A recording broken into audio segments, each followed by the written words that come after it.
Now comes the dreaded red ink market, which means it's time for my question. Economy and national security, as we all know, go hand in hand. I think that's a fair assessment. The U.S. debt to China and other countries and funds around the world is growing at an alarming rate. It gives us a weak bargaining position when it comes to national security. When we have a situation where a Chinese general sits in a room, as they did about 8 weeks ago, when they were mad at us over Taiwan and they said, let's go sell some US dollars and show them. Gary, Senate Armed Services Committee and Senate Banking Committee are two key committees. If elected to go to Washington, D.C., how do you work to build real consensus, not just awareness, but proper understanding and action, that economics and national security and those two key committees need to work together? Fabulous question. Without economic security, without being able to balance the books, we are in great danger. We owe an enormous amount of money to China. If interest rates grow up, the situation will become more dire. Energy independence, not transferring wealth to the Middle East, is the first thing that we have to stop doing. This is why I talk about natural gas.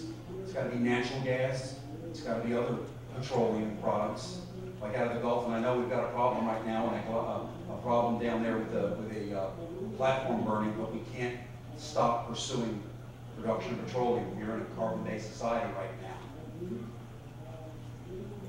If we can produce more energy, and that's what we have to be full bore on this, we can reduce the amount of money that we are sending out of the United States to the Middle East and to many people that don't care for us very much, that are funding our enemies.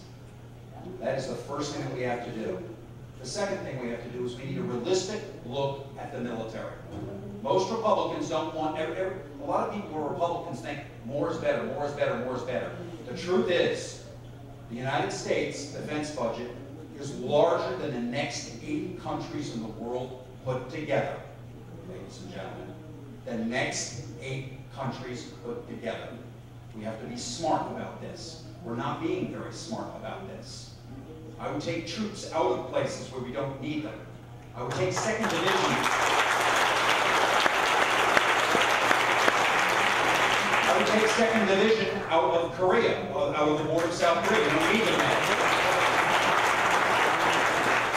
I put them on the border with Mexico.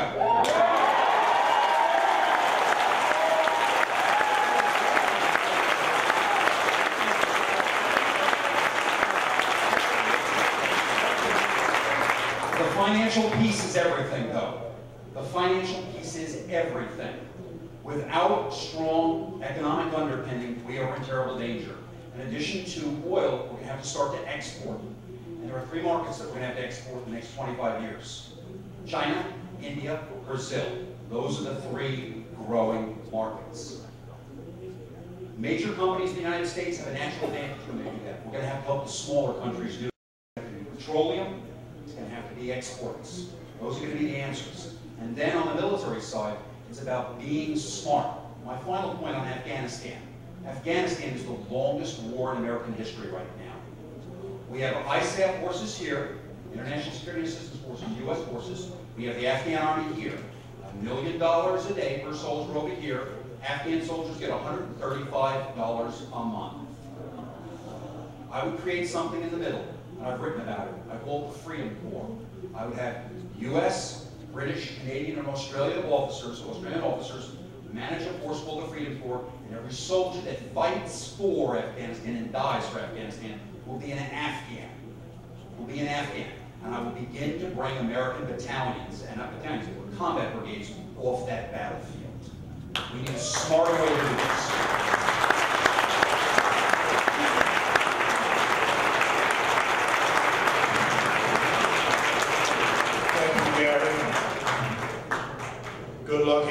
case against Senator Schumer.